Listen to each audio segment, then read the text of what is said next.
Hey, happy Tuesday. Happy book review day. Today's book is The Lost Subways of North America um, by Jake Berman.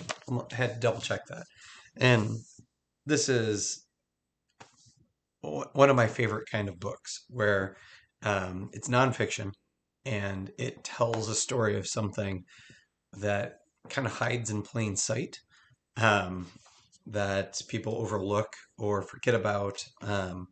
And it has amazing maps and graphics.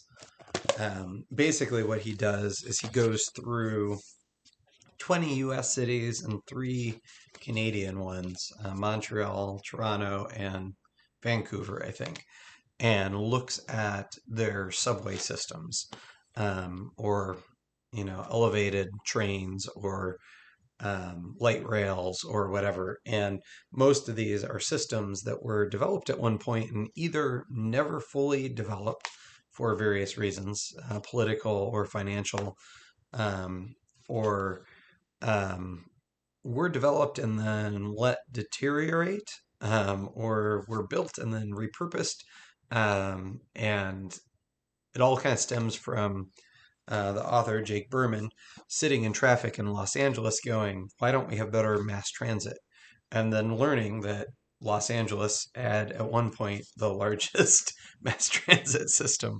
So he digs into that, and he recreates a number of maps. Some of them are historical ones, and then other ones he kind of redesigned to try to make them easier to follow. And so maps like that. But going through this, you learn a lot about different cities and their transportation planning, the things that could have been. So the cities are Atlanta, Boston, Chicago, Cincinnati, Cleveland, Dallas, Detroit, Houston, Los Angeles, Miami, Minneapolis, St. Paul, Montreal, New Orleans, New York, Philadelphia, Pittsburgh, Richmond, Rochester, San Francisco, Seattle, Toronto, Vancouver, Washington, D.C. And so you may say, wow, wait, some of those have subways. How are they lost or forgotten? And in this case, it's really the history of how they came about. And honestly, like the bigger, grander plan that some of these had as well. He does a really good job of breaking down the differences of like light rail and elevated trains and um, metro transit and subway systems and so on.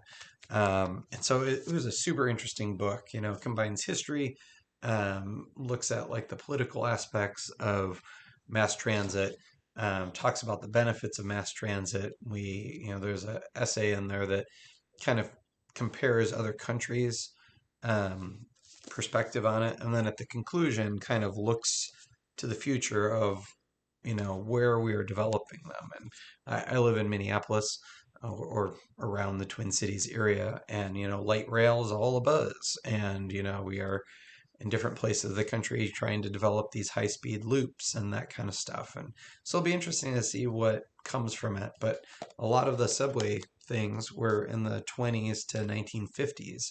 And some of those, like in San Francisco, they ended up going with a trolley system instead. And so, anyway, if you want a book about history and the subways, The Lost Subways of North America by Jake Berman, I would definitely recommend it. And then, oddly enough, because I'm interested in similar things, I had just picked up this one, which is all about the New York subway system.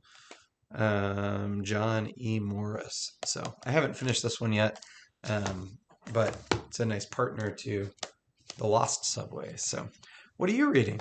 Thanks so much. Have a great day.